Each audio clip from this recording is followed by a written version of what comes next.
당신은 그냥 여기서 죽으라고. 여기 버리러 온 거야.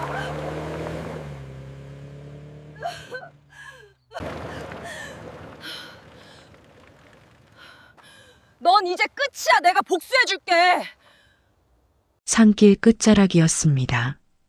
휴대전화 신호는 벌써 한참 전에 끊겼습니다. 남편 정우식은 차에서 내리더니 주변을 두리번거렸습니다. 무언가를 확인하는 듯한 눈빛이었습니다. 우식은 트렁크에서 휠체어를 내렸습니다. 승용차 뒷좌석에서 정례를 안아서 휠체어에 앉힙니다. 하반신 마비. 박정례 64살. 여보, 공기 좋지? 의사 선생님도 그랬잖아. 바람 쐬면 좋다고. 40년을 함께 산 아내는 압니다. 그 말이 거짓말인지 아닌지. 남편의 목소리가 떨렸습니다. 눈은 아내를 제대로 보지 못했습니다. 마실 것 좀 사올게. 여기서 잠깐만 기다려. 정례는 조용히 말했습니다. 나도 같이 갈래. 휠체어 때문에 힘들잖아. 잠깐만 기다리고 있어. 우식이 살짝 짜증 섞인 목소리로 말했습니다. 혼자 있기 싫어. 같이 갈래. 그 순간 남편의 얼굴이 변했습니다. 갑자기 무서운 표정이었습니다. 정례는 이런 얼굴을 처음 봤습니다. 아직도 몰라? 남편이 차갑게 말했습니다. 남편이 성큼성큼 차에 올라탔습니다. 여보. 겁에 질린 표정으로 정례는 남편을 나지막히 부릅니다. 차가 방향을 바꾸어 돌아서더니 창문이 열렸습니다. 우식이 소리쳤습니다. 당신은 그냥 여기서 죽으라고. 여기 버리러 온 거야. 차가 떠났습니다. 흙먼지가 일었습니다. 휠체어 위에 정례는 고개를 푹 숙였습니다. 먼지가 천천히 가라앉았습니다. 바람 소리만 들렸습니다. 그리고 잠시 후 정례가 몸을 움직였습니다. 천천히, 아주 천천히 일어섰습니다. 두 다리로 굳어있던 다리에 힘이 들어갔습니다. 무릎이 펴졌습니다. 정례는 힘겹게 몸을 일으키더니 결국 꼿꼿이 일어섰습니다. 정례는 조용히 중얼거렸습니다. 우식 씨, 당신은 아직도 나를 몰라. 여러분, 혹시 어느 날 40년을 함께 산 남편이 당신을 산에 버리고 떠난다면 어떤 기분일까요? 오늘 이야기의 주인공, 사고로 하반신 마비가 된 64살 박정례 씨는 그날 남편과 함께 마지막 드라이브를 나섰습니다. 공기 쐬면 몸에 좋다는 말에 아무 의심 없이 따라간 산길 끝에서 그녀는 자신이 버려질 거라고는 꿈에도 생각하지 못했습니다. 하지만 남편의 차가 떠난 뒤 그 자리에서 믿을 수 없는 일이 조용히 시작되고 있었습니다. 사연 시작 전 구독과 좋아요 눌러주시고 어디서 듣고 계신지 지역을 댓글로 남겨주세요. 그곳으로 사랑과 행운을 보내드리겠습니다. 여러분들께서 듣고 싶은 이야기도 댓글로 남겨주시면 재미있는 이야기로 각색하여 보답하겠습니다. 그럼 지금부터 그 이야기를 들려드리겠습니다. 하반신이 마비된 몸으로 산자락 끝에 버려진 박정례는 1963년생입니다. 가난한 집 막내딸로 태어났습니다. 오빠 둘, 언니 하나. 정례는 항상 마지막이었습니다. 밥을 먹을 때도 마지막. 옷을 입을 때도 언니에게서 물려받은 옷. 15살 때 학교를 그만뒀습니다. 정례야, 미안하다.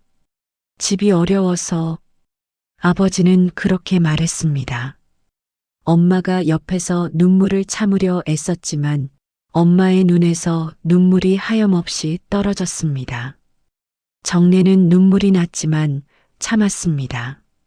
정내가 울면 엄마가 더 속상하실 테니까요. 그날부터 남의 집 식모살이를 했습니다. 새벽 5시에 일어나 밥을 했습니다. 빨래를 했습니다. 청소를 했습니다. 저녁 10시에 잠자리에 누웠습니다. 그 집에도 정내 또래의 딸이 있었습니다. 그 아이는 정내가 다린 교복을 입고 학교로 갔습니다. 그 아이가 학교에서 돌아오면 정내는 저녁밥을 차려줬습니다. 저녁 식사 후 주인집 딸아이가 TV를 보고 공부를 하는 동안 정내는 설거지와 아침 식사 준비, 빨래를 했습니다. 주인집 딸아이가 부러웠습니다. 정내도 학교에 다니고 싶었습니다. 일도 힘들었지만 남의 집살이가 서글펐습니다. 밤이 되어 구석진 방에 몸을 누이면 엄마 생각이 났습니다. 엄마, 보고 싶어. 나지막히 엄마를 부르며 눈물을 흘리다가 잠이 들었습니다. 한 달에 10만 원을 받았습니다. 그 돈을 고스란히 집에 보냈습니다. 21살이 되었을 때 정내는 결심했습니다. 나도 이제 내 것을 해야지. 그 집을 나와 시장에 좌판을 폈습니다. 반찬 장사였습니다. 집에 들어가고 싶었지만 방 2칸짜리 집에는 오빠들이 한 방, 엄마 아빠와 언니가 한 방을 쓰고 있었습니다. 시장 근처에 작은 방을 얻었습니다. 자본금은 20만 원, 식모살이 7년, 어린 나이에 수고했다고 마지막 날 주인 아주머니께서 주신 돈이었습니다. 새벽 4시에 일어났습니다. 남대문 시장으로 달려갔습니다. 무, 배추, 고추를 날랐습니다. 한 짐에 20kg이었습니다. 등에 지고 걸어왔습니다. 버스비가 아까워서 손이 트고 발이 부르텄습니다. 하지만 멈추지 않았습니다. 정내 씨네 반찬은 다르다니까. 단골 손님이 생겼습니다. 이거 어떻게 만들어요? 우리 남편이 자꾸 찾아요. 사장님, 오늘도 똑같이 담아주세요. 하나, 둘, 셋. 손님이 늘었습니다. 좌판이 커졌습니다. 2년 후 시장에 자리 잡은 작은 가게를 얻었습니다. 2평짜리였습니다. 5년 후 10평으로 옮겼습니다. 10년 후 시장 안에서 제일 큰 반찬 가게가 되었습니다. 정내는 한 번도 쉬지 않았습니다. 명절에도 일했습니다. 아플 때도 일했습니다. 정우식을 만난 건 1990년 정내가 28살 때였습니다. 그는 시장 근처 철물점 점원이었습니다. 31살. 키가 크고 어깨가 딱 벌어진 청년이었습니다. 시장에서 오가며 둘은 서로 호감을 가졌습니다. 2평 가게에서 10평으로 옮길 때 우식의 도움이 큰 힘이 되었습니다. 아니, 옆에 있는 것만으로도 든든했습니다. 정내는 우식이 좋았습니다. 어느 날 정내가 몸이 아팠습니다. 독감에 걸려 가게 문을 며칠 동안 열지 못했습니다. 단칸방에서 누워있을 때 전화기가 울렸습니다. 몸이 너무 아파 전화를 받을 수 없었습니다. 다시 전화기가 울립니다. 여보세요. 정내 씨? 정내 씨예요? 그 목소리는 놀랍게도 우식이었습니다. 네, 전화번호를 어떻게? 야채가게 사장님이 알려줬어요. 무슨 일 있어요? 가게 문을 왜 안 연 거예요? 유식이 애타는 목소리로 말했습니다. 몸이 많이 아파요. 정내가 대답했습니다. 정내 씨, 잠깐만 기다려요. 내가 갈게요. 우식은 약국에서 감기약을 지어 달려왔습니다. 죽을 끓여서 먹여주고 약도 먹여주었습니다. 물수건으로 이마를 닦아주다가 정내 옆에서 잠이 들었습니다. 그날 이후 두 사람은 애인이 되었습니다. 석 달 후 우식은 청혼을 했습니다. 정래 씨가 눈앞에 없으면 보고 싶어 미칠 것 같아요. 우리 결혼해요. 정래 씨 평생 도울게요. 정래는 눈물이 났습니다. 태어나서 처음으로 누군가 자기를 필요로 한다는 말을 들었으니까요. 그래, 우리 결혼하자. 주례도 없었습니다. 식장도 없었습니다. 시장 근처 작은 레스토랑에서 돈가스를 먹으며 결혼을 약속했습니다. 신혼집은 단칸방이었습니다. 월세 10만 원. 화장실은 밖에 있었습니다. 하지만 행복했습니다. 우식은 새벽부터 반찬 만드는 일을 도왔고 오후가 되면 집으로 돌아와 집안일을 했습니다. 빨래를 하고 청소를 했습니다. 저녁밥도 차려놨습니다. 여보, 힘들지? 오늘 손님 많았어? 내가 어깨 주물러 줄게. 정래는 생각했습니다. 이 사람과 평생 살겠구나. 결혼 후에도 정래는 쉬지 않았습니다. 새벽 4시 여전히 시장으로 갔습니다. 손으로 물을 씻고 배추를 다듬고 고추를 썰었습니다. 반찬 가게는 손님이 아주 많았습니다. 직원도 생겼습니다. 번 돈은 차곡차곡 모았습니다. 우식은 물었습니다. 여보, 우리 이제 좀 편하게 살지 않을래? 여행도 가고. 정래는 고개를 저었습니다. 조금만 더요. 나중을 위해서. 통장에 돈이 쌓였습니다. 5천만 원, 1억, 2억. 정래는 한 푼도 함부로 쓰지 않았습니다. 시장 안에는 반찬 가게가 하나 더 있었습니다. 가게 이름은 미가 반찬. 사장은 오미란. 정래보다 2살 어린 여자였습니다. 오미란은 정래를 좋아하지 않았습니다. 툭하면 소매를 걷고 정래의 가게 앞에 서서 고래고래 소리 질렀습니다. 야, 박 사장. 반찬을 왜 이렇게 싸게 팔아? 나 망하게 만들려는 거지? 정래는 조용히 대답했습니다. 싸게 판 적 없어. 좋은 재료 싸게 구해서 적당한 가격에 파는 거지. 야, 네가 지금 내 손님들 다 뺏어가고 있잖아. 오미란이 찢어지는 듯 소리 지르면 정래에게 달려듭니다. 그럴 때마다 누군가 나타났습니다. 시장통 끝에 있는 희망부동산 사장, 김영애였습니다. 김영애는 오미란을 잡아당기며 말립니다. 아이고, 미란 씨. 그만해요. 장사는 각자 하는 거지. 김영애도 정래보다 2살 어렸습니다. 밝고 활발한 성격이었습니다.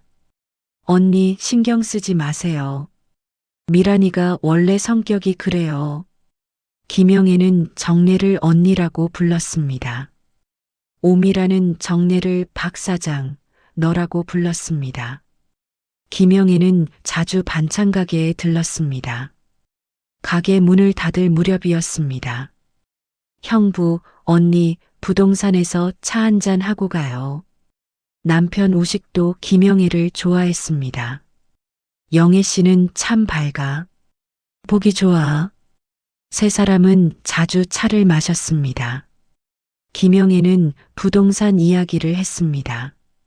요즘 건물값이 오르고 있어요. 언니, 돈 있으면 건물 하나 사두는 게 좋아요. 정래는 관심이 없었습니다. 나는 반찬이나 잘 팔면 돼. 하지만 김영애는 포기하지 않았습니다. 언니, 노후 대비해야죠. 평생 이렇게 일만 할 수는 없잖아요. 우식도 거들었습니다. 여보, 영애 씨 말이 맞아. 우리도 이제 미래를 생각해야지. 2005년 정례는 43살이었습니다. 통장에는 15억이 있었습니다. 김영애가 제안했습니다. 언니, 딱 좋은 건물이 나왔어요. 사거리 건물. 5층짜리예요. 얼마예요? 17억이요. 언니한테 딱 맞아요. 우식이 말했습니다. 여보, 이번 기회 놓치지 말자. 영애 씨가 괜찮다는데. 정례는 고민했습니다. 평생 모은 돈이었습니다. 하지만 남편과 친구가 권했습니다. 좋아요. 사죠. 건물 보증금을 제외하고 15억이면 딱 그 건물을 살 수 있었습니다. 계약서에 도장을 찍었습니다. 건물주가 되었습니다. 박정례, 평생 남의 집 식모, 좌판 장사꾼이었던 여자가 건물주가 되었습니다. 김영애가 웃으며 말했습니다. 언니 축하해요. 이제 진짜 성공한 거예요. 정례도 웃었습니다. 그 건물이 이제 50억이 되었습니다. 그때는 몰랐습니다. 그 건물이 정례에게 큰 시련을 안겨다 줄 줄은. 2022년 겨울이었습니다. 정례는 60살이 되었습니다. 그날도 새벽 4시에 일어났습니다. 시장으로 가는 길이었습니다. 전날 밤부터 비가 내렸습니다. 도로는 젖어 있었고 기온이 떨어지면서 곳곳에 살얼음이 생겼습니다. 정례는 조심스럽게 운전했습니다. 하지만 터널을 지날 때였습니다. 미끄러워. 핸들을 꺾었지만 차는 말을 듣지 않았습니다. 긱. 타이어가 비명을 질렀습니다. 차가 옆으로 미끄러졌습니다. 가드레일이 눈앞으로 다가왔습니다. 쿵. 첫 번째 충격. 차체가 가드레일에 부딪혔습니다. 유리창이 깨졌습니다.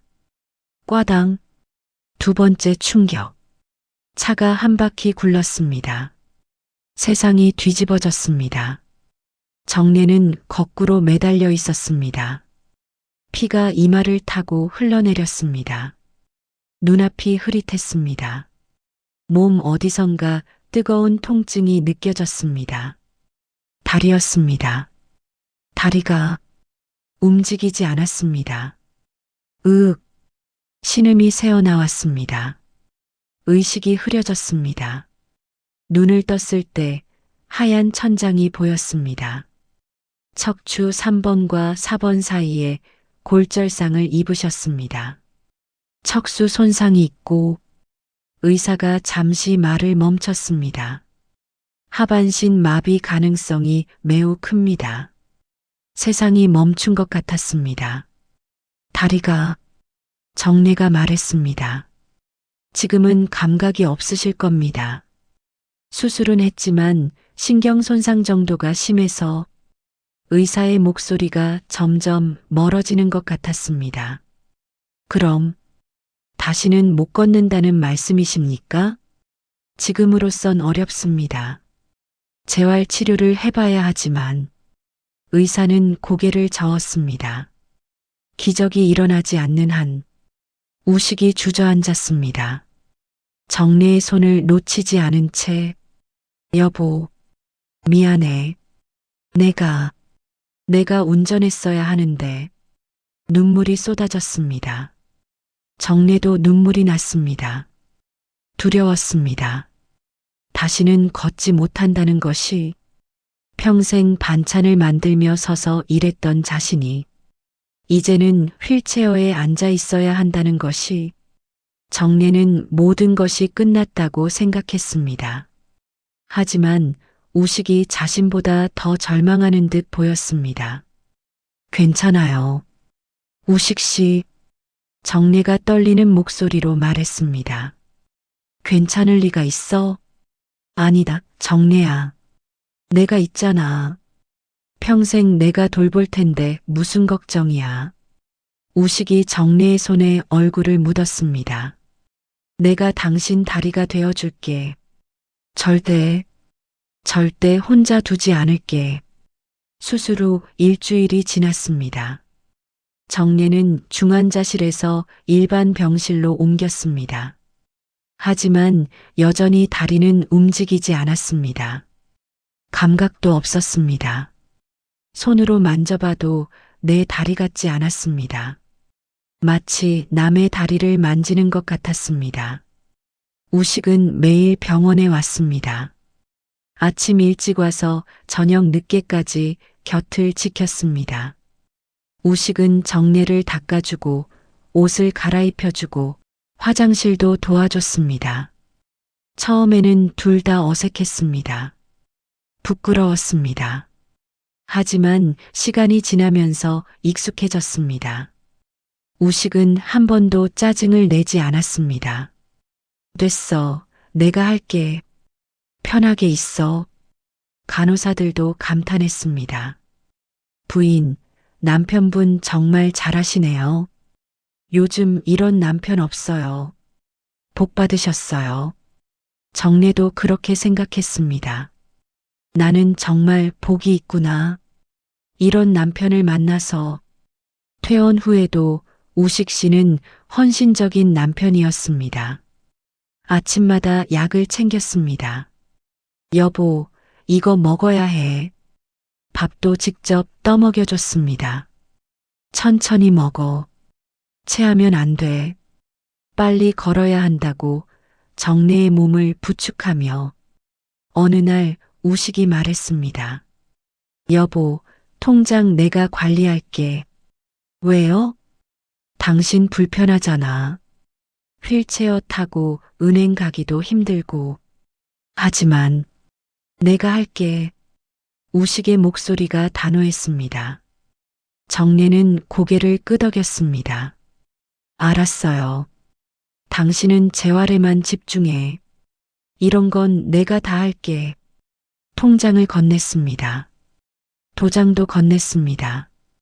우식이 가져갔습니다. 그날부터 우식은 돈 관리를 했습니다. 처음엔 고마웠습니다. 그런데 3개월쯤 지났을 때 통장 잔액을 물어봤습니다. 우식 씨, 월세 들어온 거 확인했어요? 응, 다 들어왔어. 얼마예요? 600만 원. 그럼 지금 잔액은? 그건 나중에 얘기하자. 당신 머리 아프잖아. 피하는 느낌이었습니다. 아니에요. 지금 말해줘요. 1,500만 원. 순간 머리가 멍했습니다. 1,500만 원? 사고 나기 전엔 6천만 원이 있었습니다. 3개월 만에 4,500만 원이 사라졌습니다. 우식 씨, 돈이 왜 이렇게 없어요? 병원비 많이 들어갔잖아. 보험 나왔잖아요. 그래도 부족했어. 거짓말이었습니다. 보험금만 8천만 원이 나왔습니다. 병원비는 3천만 원도 안 들었습니다. 우식 씨, 돈 어디 썼어요? 여보, 지금 그게 중요해? 당신 몸이 중요하지. 어느 날 밤, 우식이 전화를 받는 소리를 들었습니다. 거실에서 목소리가 작았습니다. 하지만 정례는 들었습니다. 응, 조금만 기다려. 심장이 쿵 내려앉았습니다. 곧 정리될 거야. 누구와 통화하는 걸까? 무엇을 정리한다는 걸까? 정례는 가슴이 답답했습니다. 하지만 아무 말도 하지 않았습니다. 우식이 돌아왔습니다. 아직 안 자? 응, 잠이 안 와서. 약 먹어. 내가 갖다 줄게. 우식은 또 수면제를 가져왔습니다. 먹어.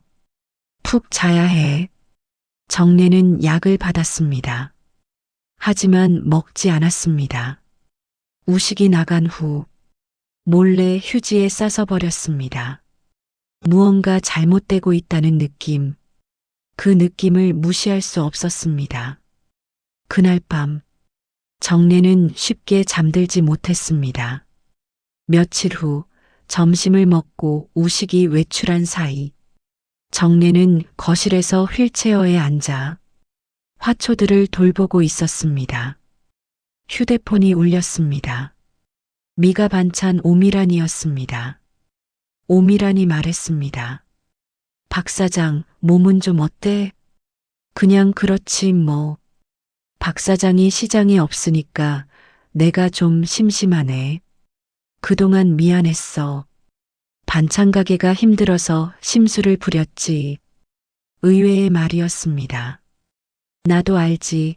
다 이해해. 정래가 대답했습니다. 근데 요즘 형부 좀 이상한 소문이 돌아. 여자가 생겼다는 말도 있고 무슨 일 있으면 연락해.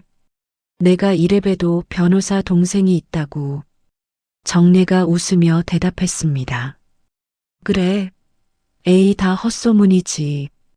우식 씨가 나 때문에 얼마나 고생하는데. 오미란과의 통화 후 정래는 한참을 멍하니 앉아 있었습니다. 아닐 거야. 몇 개월이 지난 후 기적이 일어났습니다. 정래는 침대에 누워 있었습니다.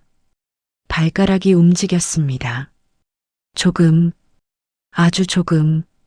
하지만 분명히 움직였습니다. 심장이 뛰었습니다. 정래는 천천히 다리에 힘을 주었습니다. 무릎이 살짝 움직였습니다. 진짜야. 눈물이 났습니다. 다시 걸을 수 있다는 희망이 생겼습니다. 다음 날 병원에 갔습니다. 의사가 검사를 했습니다. 우식의 전화가 계속 울렸습니다. 우식은 잠깐 전화를 받으러 나가겠다고 했습니다. 정래 혼자 진료실에 들어갔습니다. 놀랍네요. 신경이 회복되고 있어요. 그럼 다시 걸을 수 있어요? 천천히 재활하면 가능합니다. 시간이 걸리겠지만요. 정래는 기뻤습니다. 빨리 남편에게 말하고 싶었습니다. 진료실을 나와 우식을 찾아 병실로 갔습니다. 병실 안에서 목소리가 들렸습니다. 남편 우식의 목소리였습니다. 전화 통화 중이었습니다. 응, 걱정 마. 저 사람 오래 못 가. 정래는 멈췄습니다. 서류만 정리하면 돼. 곧 끝나. 숨이 막혔습니다. 병원비, 그거야 보험으로 나오잖아. 나중에 다 돌려받아. 심장이 얼어붙었습니다. 우식이 웃었습니다. 건물? 그건 이미 알아봤어. 팔면 50억은 나와. 정래는 조용히 병실로 들어갔습니다. 우식은 모르는 듯 환하게 웃었습니다. 여보, 다녀왔어? 의사 선생님이 뭐래? 정래는 천천히 말했습니다. 별로 안 좋대. 회복이 어렵대. 우식의 얼굴에 안도가 스쳤습니다. 너무 빨라서 놓칠 뻔했지만 정래는 봤습니다. 그래, 괜찮아. 내가 평생 돌볼게. 우식 씨가 말했습니다. 정래는 의사에게 부탁했습니다. 선생님, 제가 회복되는 거 남편한테 말하지 말아주세요. 의사가 놀랐습니다. 왜요? 좋은 소식인데. 그냥 확실해질 때까지 비밀로 하고 싶어요. 의사는 고개를 끄덕였습니다. 알겠습니다. 환자분 뜻대로 하죠. 그날 밤 우식 씨는 늦게 들어왔습니다. 술 냄새가 났습니다. 정래는 빈 수면제 봉투와 물잔을 테이블에 놓았습니다. 수면제를 먹고 자는 척했습니다. 우식 씨가 거실로 나가고 전화 소리가 들렸습니다. 응, 나야. 목소리가 낮았습니다. 조금만 기다려. 누군가와 통화 중이었습니다. 저 사람 없어지면 건물 바로 정리해. 심장이 멎는 줄 알았습니다. 저 사람? 정례를 말하는 거였습니다. 빨리 처리하고 싶은데 아직은 아니야. 서류 정리 중이거든. 우식 씨가 계속 말했습니다. 당신이랑 나 새 출발하자. 제주도 가면 아무도 모를 거야. 전화가 끊겼습니다. 나는 이불을 뒤집어 썼습니다. 숨소리가 거칠어졌습니다. 40년을 살았는데 40년을 눈물이 났습니다. 하지만 소리 내지 않았습니다. 다음 날 아침 우식 씨는 평소처럼 웃으며 말했습니다. 여보, 죽 끓였어. 먹을래? 정례는 대답했습니다. 응, 고마워. 그날부터 정례는 연기를 시작했습니다. 더 힘없이 말했습니다. 우식 씨 미안해. 내가 이래서 더 아픈 척 신음했습니다. 아, 다리가 너무 아파. 더 멍하게 허공을 봤습니다. 나 언제쯤 나을까? 우식 씨는 그럴 때마다 말했습니다. 괜찮아. 천천히 나아. 하지만 그의 눈엔 초조함이 보였습니다. 빨리 죽지 않을까? 언제까지 이렇게 있을 건가? 그 눈빛을 정례는 알아봤습니다. 정례는 결심했습니다. 정례는 녹음기를 준비했습니다. 작은 녹음기, 호주머니에 쏙 들어가는 크기였습니다. 우식이 전화할 때마다 정례는 녹음 버튼을 눌렀습니다. 저 사람 오래 못 가. 녹음. 건물명에 내 이름으로 바꾸는 중. 녹음. 없어지면 다 끝나. 녹음. 3개월 동안 모았습니다. 17개의 파일. 모두 증거였습니다. 그리고 밤마다 다리를 움직였습니다. 무릎을 폈다 굽혔다, 발목을 돌렸다, 땀이 비 오듯 흘렀습니다. 하지만 참았습니다. 조금만 더 기다리자. 낮에는 환자였습니다. 말을 조금씩 느리게 했습니다. 오, 시, 눈을 멍하게 떴습니다. 손을 떨었습니다. 좀. 우식은 만족스러워했습니다. 그래, 내가 줄게. 천천히 마셔. 하지만 밤은 달랐습니다. 우식이 잠들면 정례는 움직였습니다. 침대에서 일어났습니다. 다리를 천천히 움직였습니다. 하나, 둘, 셋. 걸음을 연습했습니다. 아팠습니다. 다리가 후들거렸습니다. 하지만 멈추지 않았습니다. 다시 걸어야 해. 살아남으려면. 건물 계약서? 응, 찾았어. 도장도 있어. 정례, 걱정 마. 아무것도 몰라. 약 먹고 자. 모든 대화가 저장되었습니다. 한 달이 지났습니다. 2달이 지났습니다. 정례의 다리는 점점 나아졌습니다. 이제 방안을 걸을 수 있었습니다. 하지만 우식 앞에서는 여전히 휠체어에 앉아 있었습니다. 여보, 내일 드라이브 갈까? 날씨 좋다던데. 정례는 고개를 끄덕였습니다. 응. 우식이 웃었습니다. 하지만 그 웃음이 차가웠습니다. 정례는 알았습니다. 내일이 그날이구나. 남편이 자기를 버리는 날. 다음 날 아침. 우식은 평소보다 친절했습니다. 여보, 오늘 경치 좋은데 가자. 기분 전환하자. 휠체어를 차에 실었습니다. 정례를 조심스럽게 안아 태웠습니다. 조심해. 다치지 않게. 연기였습니다. 정례는 알았습니다. 차는 산으로 향했습니다. 점점 사람이 없는 곳으로. 휴대전화 신호가 끊겼습니다. 차가 멈췄습니다. 우식이 휠체어를 꺼냈습니다.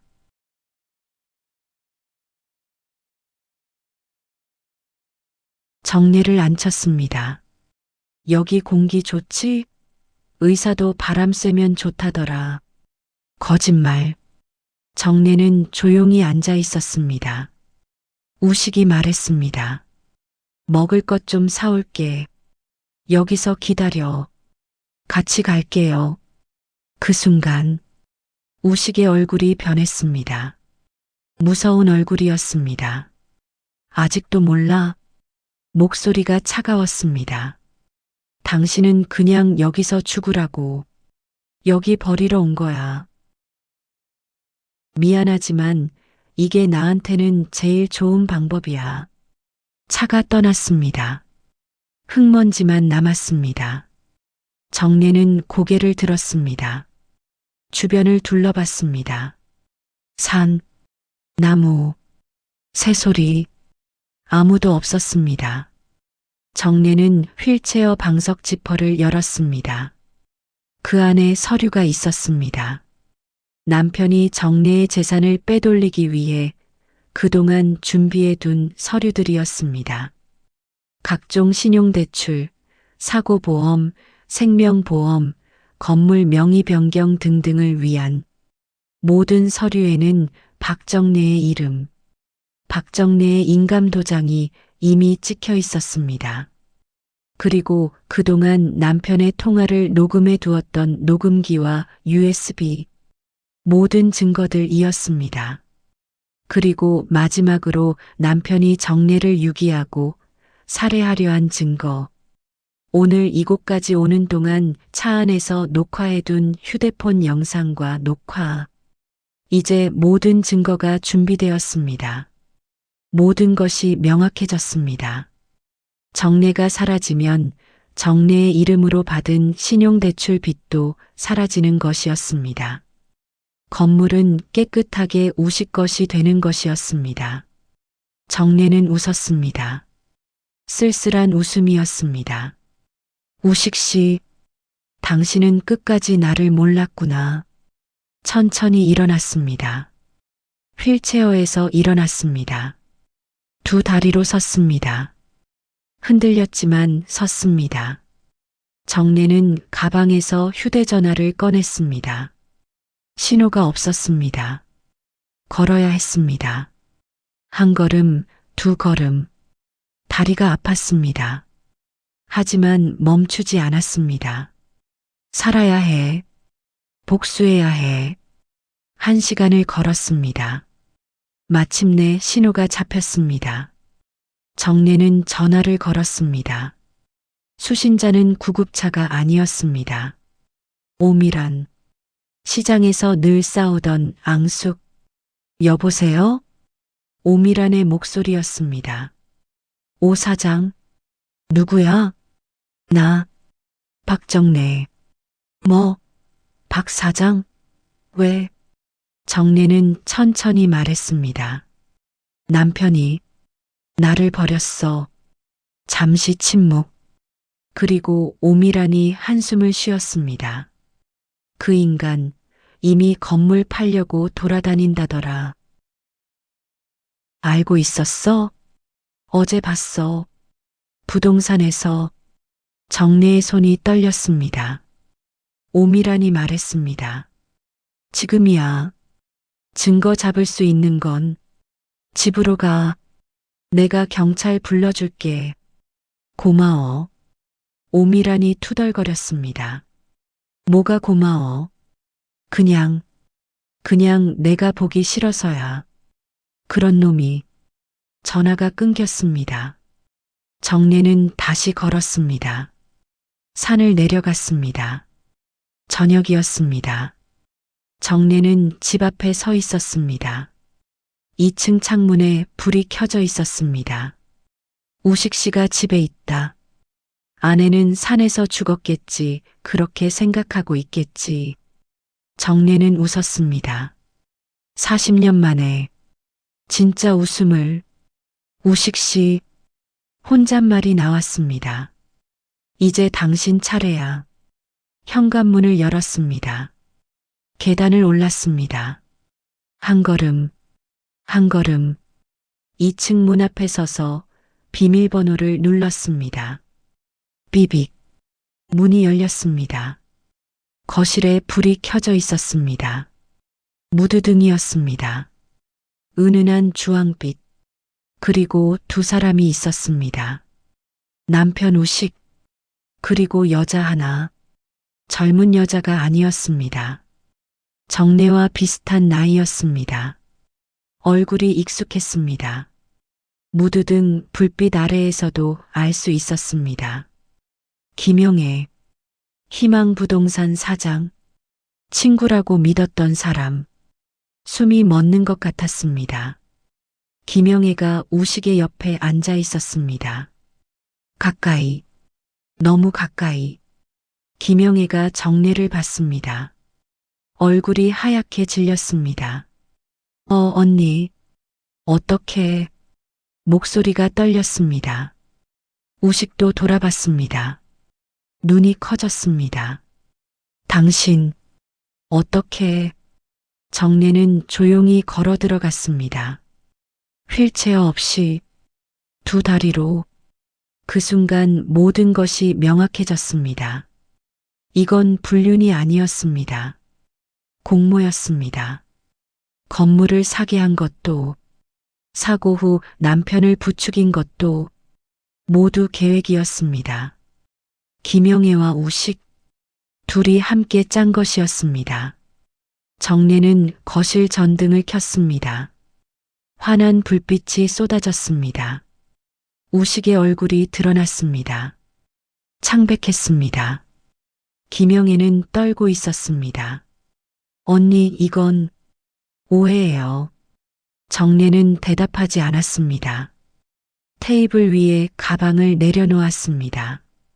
천천히 지퍼를 열었습니다. 서류를 꺼냈습니다. 차용증, 위조된 도장이 찍힌. 우식이 말했습니다. 여보, 진정해. 이야기하자. 이야기? 정례가 처음으로 입을 열었습니다. 목소리가 차가웠습니다. 무슨 이야기를 해?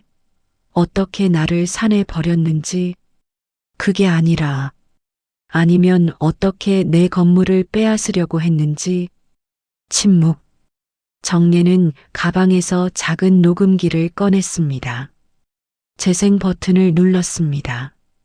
우식의 목소리가 흘러나왔습니다. 저 사람 오래 못 가. 서류만 끝내면 돼.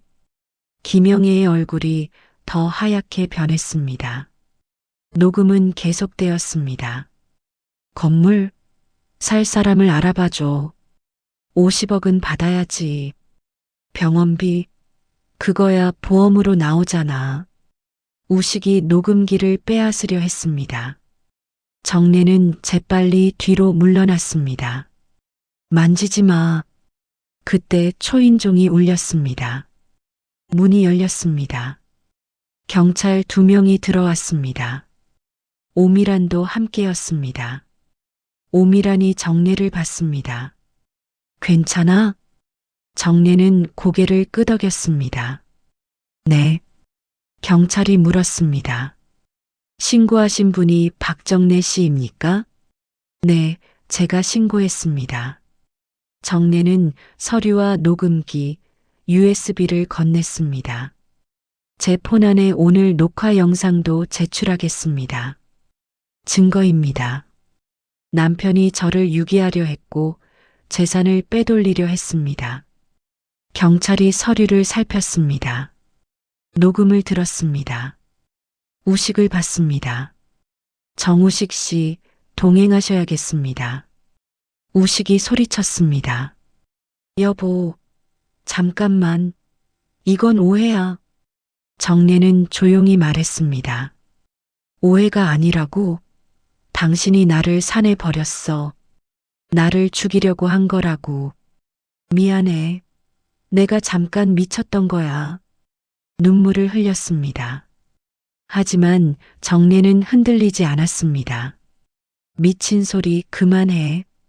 경찰이 우식을 데려갔습니다. 김영애도 함께 갔습니다. 공모 혐의였습니다. 거실에는 정래와 오미란만 남았습니다. 오미란이 물었습니다. 진짜 괜찮아?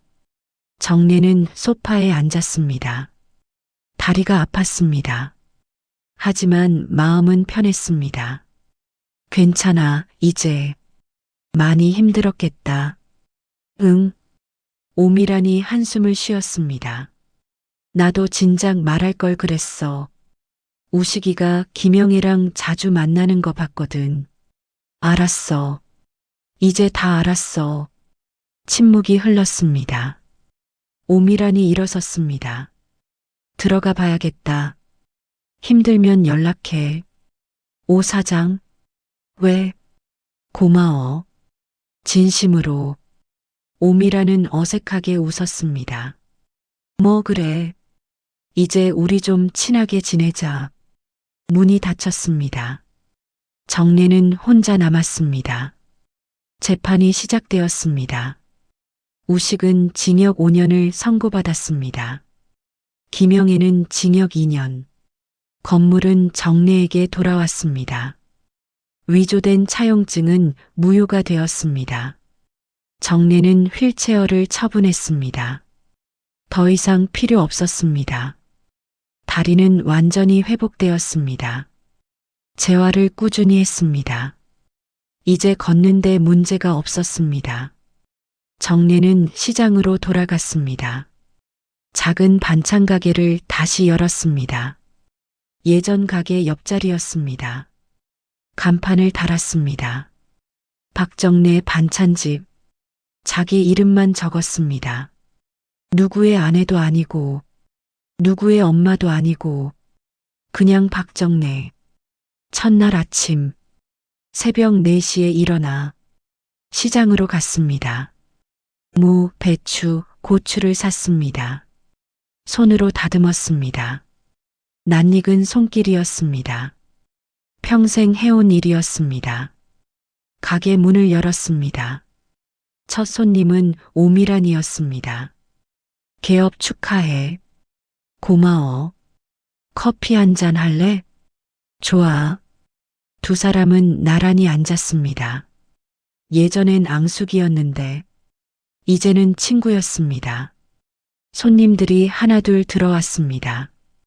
사장님, 여기 다시 여신 거예요? 네, 다시 시작했어요. 잘 됐다. 사장님 반찬이 제일 맛있어요. 웃음이 나왔습니다. 정래는 반찬을 담았습니다. 정성스럽게 손님에게 건넸습니다. 맛있게 드세요. 저녁이 되었습니다. 가게 문을 닫았습니다. 정래는 거울을 봤습니다. 주름진 얼굴, 하얗게 센 머리. 하지만 눈빛은 살아있었습니다. 나는 살았어. 혼자 중얼거렸습니다. 나는 이겼어. 집으로 걸어갔습니다.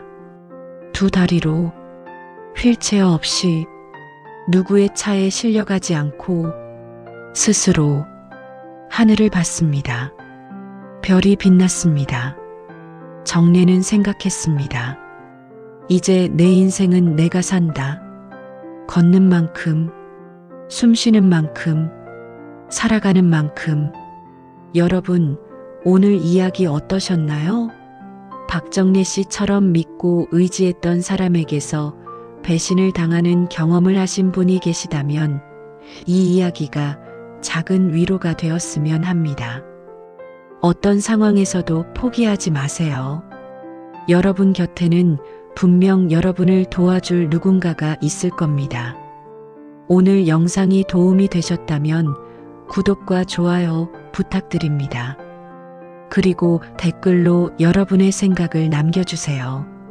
다음에도 더 좋은 이야기로 찾아뵙겠습니다. 감사합니다.